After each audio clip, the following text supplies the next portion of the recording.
नमस्कार दोस्तों। आज से 2 दिन पूर्व ही हमने अपना राजभाषा दिवस मनाया है, हिंदी दिवस मनाया है।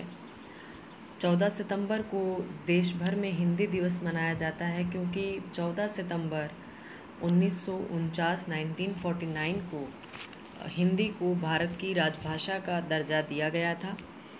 लेकिन ये हिंदी किस तरह से संविधान में अपनी जगह बना पाई और राजभाषा तक ही क्यों इसका दायरा है वो सीमित रह गया, हिंदी भारत की राष्ट्रभाषा क्यों नहीं बन पाई, इन चीज़ों के बारे में हम इस वीडियो में चर्चा करेंगे। तो उससे पहले ये जान लेना चाहिए कि राजभाषा और राष्ट्रभाषा में क्या अंतर है। राजभाषा यानी ऑफिशियल लैंग्वेज एक ऐसी भाषा होती है जो सरकारी कामकाज की भाषा जिसको कहा जाता है, यानी सरकार के सभी नियम कायदे कानून जिस भाषा में बनते हैं उसे हम राजभाषा कहते हैं। और वहीं दूसरी ओर राष्ट्रीय भाषा का मतलब है एक देश जिस भाषा को अधिकाधिक लोग बोलते हो और जो भाषा देश में सबसे ज़्यादा समझी जाती हो या जिसे एक संपर्क सूत्र के तौर पर इस्तेमाल किया जाता है, उस भाषा को हम राष्ट्रीय भाषा कहते हैं।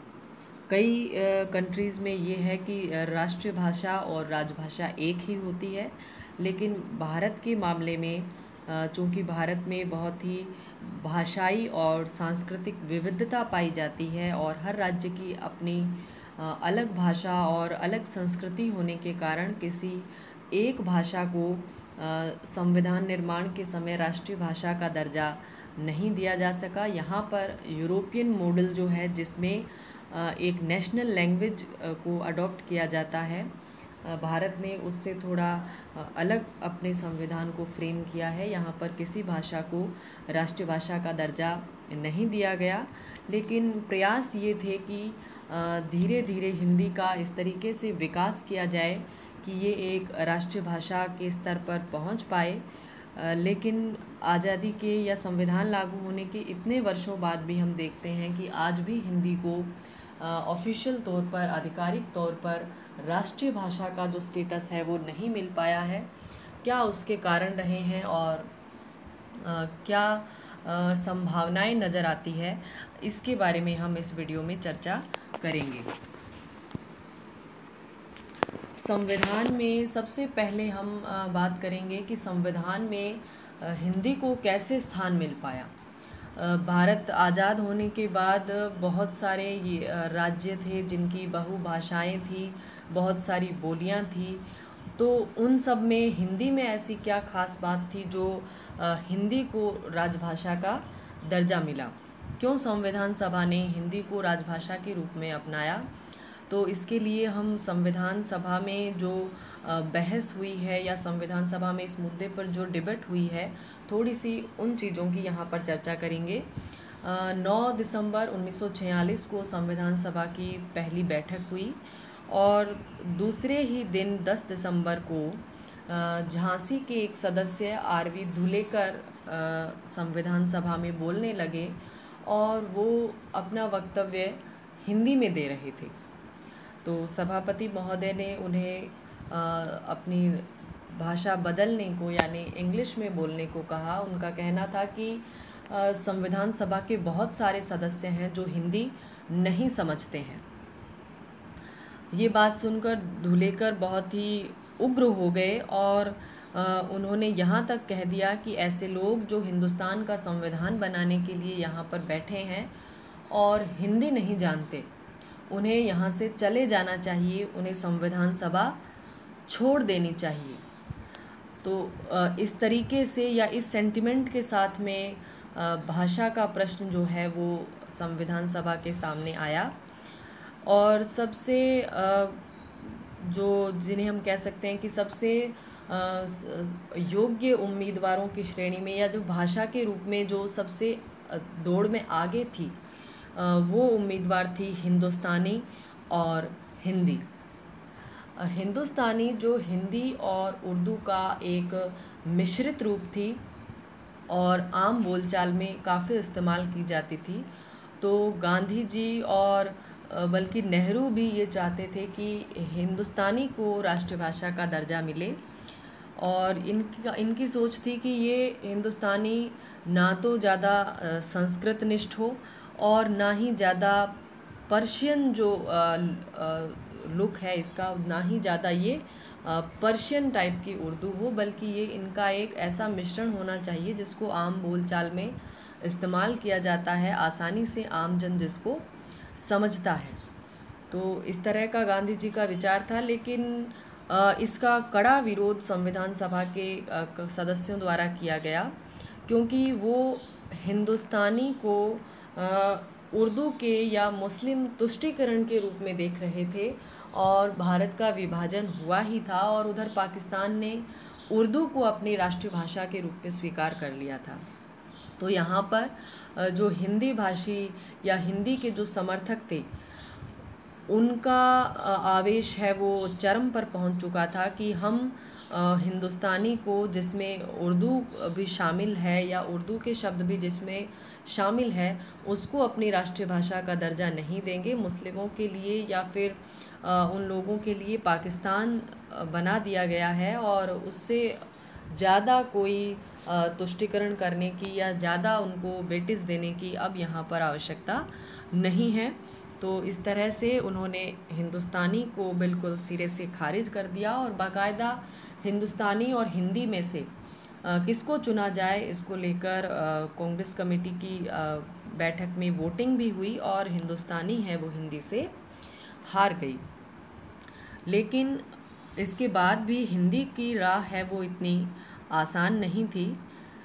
गैर हिंदी भाषी राज्य, मुख्यतः दक्षिण भारतीय जो राज्य हैं, उनका कड़ा विरोध हिंदी को झेलना पड़ा, क्योंकि जब भी संविधान सभा में कोई भी सदस्य हिंदी में बोलना प्रारंभ करता तो दक्षिण भारतीय सदस्य है वो इसके हिंदी अनुवाद की मांग करते थे। हिस्टोरियन रामचंद्र गुहा है, उन्होंने अपनी पुस्तक इंडिया आफ्टर गांधी में इस विषय पर कहा है कि टी कृष्णामाचारी जो मद्रास के प्रतिनिधि थे, उन्होंने कहा मुझे अंग्रेजी पसंद नहीं है, लेकिन मुझे शेक्सपियर और मिल्टन को सीखना पड़ा जिनमें मेरी बिल्कुल भी रुचि नहीं थी। लेकिन अब यदि हिंदी को राष्ट्रीय भाषा बनाया जाए और हमें इसे सीखने के लिए मजबूर किया जाए तो इस उम्र में ये करना भी मेरे लिए एक मुश्किल काम होगा। और साथ ही यदि हिंदी भाषी लोग या उत्तर भारतीय और मध्य भारतीय जो सदस्य हैं, ये इस तरह की असहिष्णुता जो हम हिंदी नहीं बोल पाते हैं या इंग्लिश को हम यूज़ करना चाहते हैं, तो उसके लिए यदि ये असहिष्णु रहेंगे तो हमारे अंदर ऐसा डर पैदा होगा कि एक मजबूत केंद्र सरकार का मतलब होगा उन लोगों को भी गुलाम बना लेना जो केंद्र की भाषा नहीं बोल सकते। समझ रहे हैं ना कि जब हिंदुस्तानी जब दौड़ से बाहर हो गई तब हिंदी को अंग्रेज़ी का सामना करना पड़ा, क्योंकि दक्षिण भारतीय राज्य हैं वो अपनी रीजनल लैंग्वेज जो तमिल, तेलुगु, कन्नड़, मलयालम इत्यादि थी और या फिर अंग्रेज़ी में सहज थे, तो वो कामकाज के लिए और राष्ट्रीय भाषा के तौर पर हिंदी को नहीं देखना चाहते थे, क्योंकि उनमें ये डर था कि केंद्र ऐसे लोगों को सताएगा, परेशान करेगा जो केंद्र की भाषा नहीं बोल सकते हैं। और यदि उत्तर भारतीय लोग इस तरह की असहिष्णुता हमारी भाषाओं के लिए रखेंगे तो हमारे लिए भी हिंदी सीखना है वो मुश्किल हो जाएगा।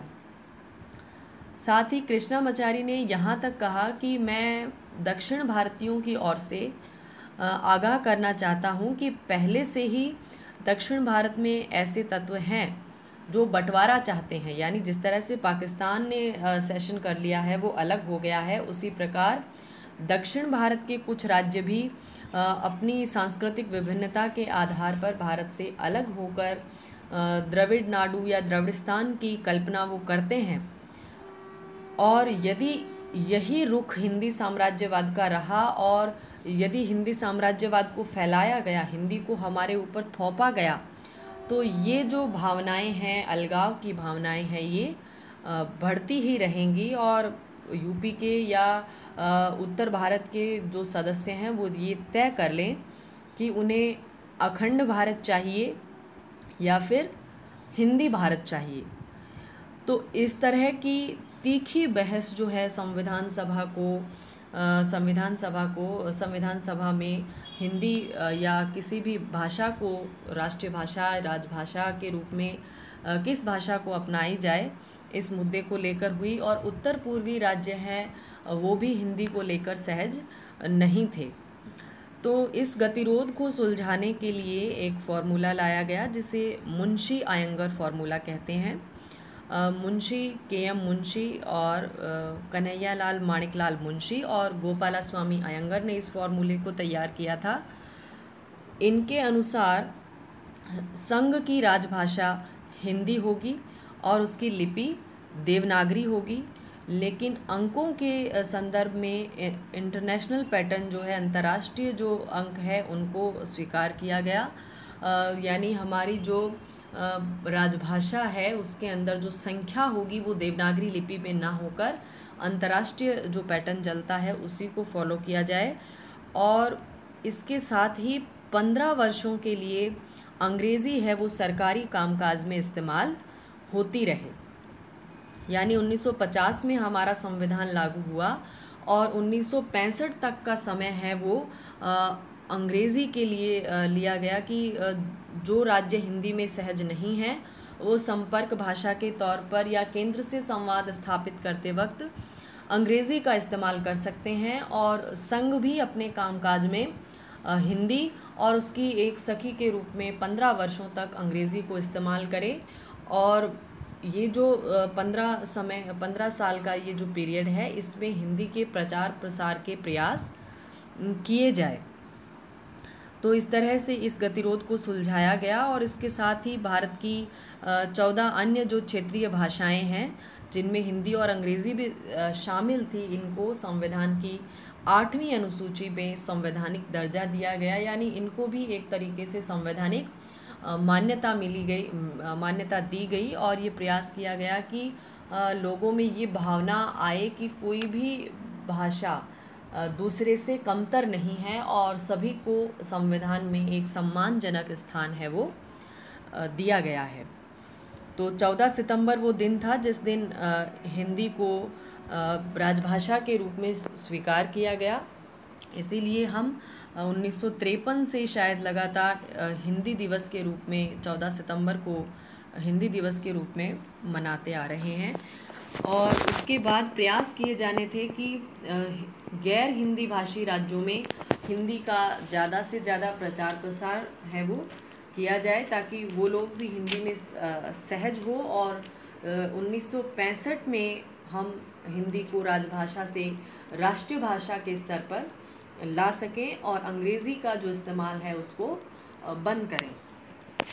तो ये था संविधान में किस तरीके से हिंदी ने अपनी जगह बनाई। और इसके बाद हम देखेंगे हिंदी विरोधी आंदोलनों की क्या ऐतिहासिक पृष्ठभूमि रही है और किस तरह से उन्होंने अपनी गति पकड़ ली। 1937 में यानी आज़ादी से पहले भी जब भारत के संविधान निर्माण की कोई शुरुआत नहीं हुई थी, आज़ादी काफ़ी दूर थी, उसी समय जब 1937 में मद्रास प्रेसिडेंसी में कांग्रेस की राजगोपालाचारी जो सरकार थी उसने विद्यालयों में हिंदी को अनिवार्य करने का आदेश दिया। और उसी आदेश का विरोध जो था उसको हम भारत का पहला हिंदी विरोधी आंदोलन कह सकते हैं।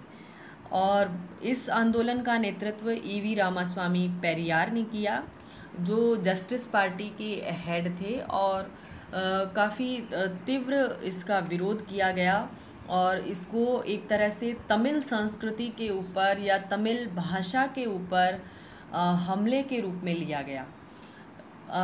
इसी समय जस्टिस पार्टी है वो आत्मसम्मान आंदोलन चला रही थी जो ब्राह्मणवाद के खिलाफ था। इसी के साथ जोड़ते हुए हिंदी विरोधी जो आंदोलन था उसको भी एक ऐसा स्वरूप मिला कि इसको आर्यन और द्रविडियन विवाद का रंग मिल गया, या फिर इसे हम कह सकते हैं तमिल वर्सेस संस्कृत, तमिल वर्सेस हिंदी, दक्षिण वर्सेस उत्तर, इस तरह का इसको रूप मिला और इसका काफ़ी बड़े पैमाने पर इसका विरोध हुआ। और आखिरकार 1940 में ब्रिटिश गवर्नर एस्किड ने इस आदेश को वापस लिया, हिंदी की अनिवार्यता को समाप्त किया और उसके बाद ये आंदोलन ख़त्म हुआ। ब्रिटिश गवर्नर क्योंकि इस समय द्वितीय विश्व युद्ध है वो 39 में शुरू हो चुका था और कांग्रेस की जो सरकारें थी प्रेसिडेंसीज़ में, उन्होंने भारत के द्वितीय विश्व युद्ध में भाग लेने के मुद्दे पर वो नहीं लेना चाहते थे द्वितीय विश्व युद्ध में भाग, और इस मुद्दे पर उन्होंने, इनकी सरकारों ने प्रोविंसेस में इस्तीफ़ा दे दिया था और वहाँ पर गवर्नर्स रूल है वो लागू था। तो इसी तरह से मद्रास के गवर्नर थे एस्किन, और उन्होंने इस आदेश को वापस लेकर इस आंदोलन को शांत किया। तो ये थी आज़ादी से पहले किस तरह से हिंदी का विरोध आज़ादी से पहले ही प्रारंभ हो गया था, और संविधान सभा में हमने देखा ही है कि किस तरह से हिंदी का विरोध हुआ, और संविधान लागू होने के पश्चात भी तमिल क्षेत्रीय दल है उनका हिंदी विरोध है वो जारी रहा। मैं तमिल का नाम इसलिए ले रही हूँ कि अन्य जो राज्य हैं उनमें हिंदी का इतना तीव्र विरोध नहीं किया गया है। इसके शायद कुछ कारण रहे हो, जिसमें तमिल संस्कृति और साहित्य का एक अपना बहुत समृद्ध इतिहास रहा है, और वो हिंदी को एक साम्राज्यवादी भाषा के रूप में या तमिल संस्कृति को दबा देने के रूप में उसको देखते थे, और इन्होंने इसको आर्यन द्रविड़न जो विवाद है उसके लेंस से भी इसको देखा है। तो संविधान लागू होने के बाद जस्टिस पार्टी की जो उत्तराधिकारी पार्टी बनी डीएमके, द्रविड़ मुनेत्र कड़गम, उसने हिंदी विरोध को जारी रखा, और इनके हिंदी साम्राज्यवाद के भय को दूर करने के लिए 1963 में नेहरू सरकार ने ऑफिशियल लैंग्वेजेस एक्ट पारित किया, जिसके अनुसार अंग्रेज़ी का प्रयोग 1965 के बाद भी जारी रखा जा सकता था। लेकिन ये जो अधिनियम था इसकी भाषा, ये अधिनियम मूलतः इंग्लिश में था, तो इंग्लिश में इसकी भाषा जो है वो थोड़ी अस्पष्ट थी। इंग्लिश में बी यूज्ड, तो मे बी यूज्ड से ऐसा अर्थ गैर हिंदी भाषी राज्यों ने लिया कि हो सकता है अंग्रेज़ी इस्तेमाल की जाए, और नहीं भी हो सकता है कि अंग्रेज़ी का इस्तेमाल रोका भी जा सकता है। वो इसकी जगह चाहते थे कि इसमें शैल बी यूज्ड शब्द को इस्तेमाल किया जाए, क्योंकि शैल बी यूज्ड एक अधिक निश्चयात्मक अर्थ की ओर संकेत करता है कि अंग्रेजी यूज़ ही की जाएगी। तो इस अस्पष्टता के कारण गैर हिंदी भाषी राज्य है वो संतुष्ट नहीं हुए, और 26 जनवरी 1965 वो दिन था जिस दिन हिंदी को एकमात्र राजभाषा बनना था। इसी भय के चलते दक्षिण भारतीय जो राज्य हैं उनमें 1965 से पहले ही, क्योंकि 15 वर्षों के लिए 15 वर्षों का जो टाइम पीरियड था उसके लिए अंग्रेज़ी को एक सहायक राजभाषा बनाया गया था। तो ये समय आने से पहले ही नेहरू जी ने अपनी ओर से प्रयास किया कि गैर हिंदी राज्यों का जो भय है उसको समाप्त किया जाए, लेकिन उसकी भाषाई अस्पष्टता के कारण इनका भय ख़त्म नहीं हुआ, और इन्होंने हिंदी विरोधी आंदोलन है वो फिर से गति पकड़ने लगा। 1965 आने से पहले, 26 जनवरी आने से पहले इसके जो हिंसक प्रदर्शन है वो होने लगे। हिंदी के जो प्रतीक चिन्ह विभिन्न रेलवे स्टेशन पर या डाकघर पर या मार्गों के जो नाम होते हैं, सड़कों के जो नाम होते हैं, उनमें जहाँ भी हिंदी शब्दों का, हिंदी प्रतीकों का इस्तेमाल किया गया था उन पर कालिक पोती गई, हिंदी पुस्तकों की होलियाँ जलाई गई। इस तरह से एक हिंसक आंदोलन है वो प्रारंभ हो गया, और इसमें कई लोगों की जान भी गई। तो इस तरह से इस बढ़ते आंदोलन को देखकर प्रधानमंत्री लाल बहादुर शास्त्री को आश्वासन देना पड़ा कि जब तक गैर हिंदी भाषी राज्य चाहेंगे, अंग्रेज़ी सहायक राजभाषा के रूप में इस्तेमाल होती रहेगी। और ये जो आश्वासन उन्होंने दिया, इसी ने अंग्रेज़ी के जो आज तक जो प्रयोग चला आ रहा है इसके मार्ग को प्रशस्त किया। आज तक अंग्रेज़ी सरकारी कामकाज में इस्तेमाल हो रही है। और 1967 में जब चुनाव हुए तब डीएमके जो हिंदी विरोध का चेहरा बन चुकी थी तमिलनाडु में, उसको राजनीतिक रूप से फ़ायदा मिला हिंदी विरोध करने का, या तमिल संस्कृति का झंडा जो उसने बुलंद किया था उसका एक राजनीतिक फ़ायदा उसे मिला, और तमिलनाडु में ये पार्टी है ये सत्ता में आ गई और कांग्रेस को बाहर कर दिया। तो इस तरह से उन्होंने अपनी जो राजनीतिक महत्वाकांक्षा थी उसको भी हिंदी विरोधी आंदोलन के इर्द गिर्द बुना और उसका फ़ायदा भी उठाया। 1967 में जो अधिनियम था, राजभाषा अधिनियम 1963, उसमें संशोधन किया गया और शास्त्री जी के आश्वासन को अमली जामा पहनाते हुए और अंग्रेज़ी का अनिश्चितकालीन प्रयोग है उसको निश्चित कर दिया गया। तो इस तरह से 1967 का जो अधिनियम था या संशोधन था उसने अंग्रेज़ी का प्रयोग है वो जारी रखने का संकेत दिया, या जारी रखने के जो कानूनी प्रावधान हो सकते थे उनको उन्होंने लागू किया। उसके बाद अन्य प्रयास हुए 1968 की राष्ट्रीय शिक्षा नीति के द्वारा, जिसमें त्रिभाषा सूत्र दिया गया या त्रिभाषा फॉर्मूला दिया गया। ये फॉर्मूला 3 लैंग्वेजेस या 3 भाषाएं शिक्षा में शामिल करने को लेकर था। इसमें हिंदी भाषी जो राज्य हैं उनके लिए हिंदी, अंग्रेज़ी और एक आधुनिक भारतीय भाषा को शामिल किया जाना था। वो आधुनिक भारतीय भाषा तमिल, तेलुगु, कन्नड़, मलयालम, असमिया, इनमें से कोई भी हो सकती थी, ताकि दक्षिण भारतीय भाषाओं को यदि हिंदी पट्टी के लोग सीखेंगे तो संवाद के रास्ते खुलेंगे या आपसी समझ जो है वो और बेहतर बन पाएगी और हिंदी की राह आसान हो सकती है। क्योंकि हिंदी भाषी लोग यदि दक्षिण भारत की क्षेत्रीय भाषाओं को सीखना शुरू करेंगे तो दक्षिण भारतीय लोगों का जो हेजिटेशन है, जो हिंदी को लेकर उनकी झिझक या डर है, वो समाप्त होगा और वो भी हिंदी को गले लगाएंगे, हिंदी का स्वागत करेंगे। ऐसी कल्पना इस भाषा फॉर्मूले से की गई थी। और दूसरी ओर गैर हिंदी जो राज्य हैं उनके लिए हिंदी, अंग्रेज़ी और एक उनकी क्षेत्रीय भाषा है। इस तरह से त्रिभाषा फॉर्मूले को डिज़ाइन किया गया था कि वो अपने यहाँ पर स्कूल में, कॉलेजेस में हिंदी का इस्तेमाल करें, अंग्रेज़ी और एक क्षेत्रीय भाषा है वो भी चलती रहे। लेकिन इस फॉर्मूले के पीछे जो इतनी हिंदी को राष्ट्रव्यापी बना देने की या हिंदी को एक राष्ट्र की संपर्क भाषा बना देने की जो मंशा थी, वो मंशा एक तरह से सफल नहीं हो पाई, क्योंकि इस फैसले को लागू करने में उत्तर भारतीय राज्यों ने भी और दक्षिण राज्यों ने भी बेईमानी बरती या कहें ईमानदारी को नहीं बरता, और ख़ास तौर से उत्तर भारतीय राज्यों ने बिल्कुल ही गलत तरीके से इस फॉर्मूले को लागू किया। एक आधुनिक भारतीय भाषा के स्थान पर अधिकांश हिंदी पट्टी के क्षेत्रों में संस्कृत को और कई जगह उर्दू और पंजाबी को थर्ड लैंग्वेज के रूप में, तीसरी भाषा के रूप में प्रचारित किया गया, उसको विद्यालयों में सिखाया गया। जबकि संस्कृत है वो आधुनिक भारतीय भाषा नहीं है। इसमें आधुनिक भारतीय भाषाओं का मतलब था जो आधुनिक भारत में बोलचाल में इस्तेमाल होती है, और जहाँ तक संभव हो उनमें से कोई दक्षिण भारतीय भाषाओं में से किसी एक भाषा को चुना जाना था। तो हमारे जो विद्यालय थे, हिंदी पट्टी में के जो विद्यालय थे, उनमें कन्नड़, तेलुगु, मलयालम ये नहीं सिखाई गई और उसके बजाय संस्कृत, पंजाबी और उर्दू पर बल दिया गया।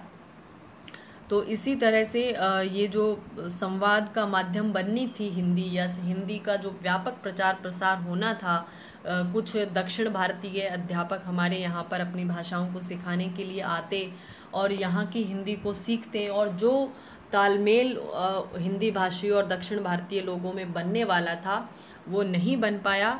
और इसी तरह से तमिलनाडु ने तो बिल्कुल त्रिभाषा फॉर्मूले को अस्वीकार कर दिया था। 1967 के जो चुनाव हुए उनमें डीएमके सत्ता में आई और अन्नादुराई सीएम बने, और इनके जो शासनकाल था या इनका जो सरकार का समय था, उसमें भी हिंदी विरोधी आंदोलन है वो चलता रहा। ठीक है, वो दो गुटों में एक तरह से बट गया था। एक तो वो पार्टी सत्ता में आ गई थी जो स्वयं हिंदी का विरोध करती थी, तो उस पार्टी पर पूरी तरह से विश्वास किया जाए कि ये इस मसले को डील कर लेंगी, और दूसरी ओर कुछ रेडिकल टाइप के लोग थे जिन्होंने फिर भी हिंदी का विरोध है वो जारी रखा, और त्रिभाषा फॉर्मूले का विरोध उन्होंने बहुत उग्रता से किया, और उन्होंने चाहा कि इस फॉर्मूले को तमिलनाडु में ना लागू किया जाए।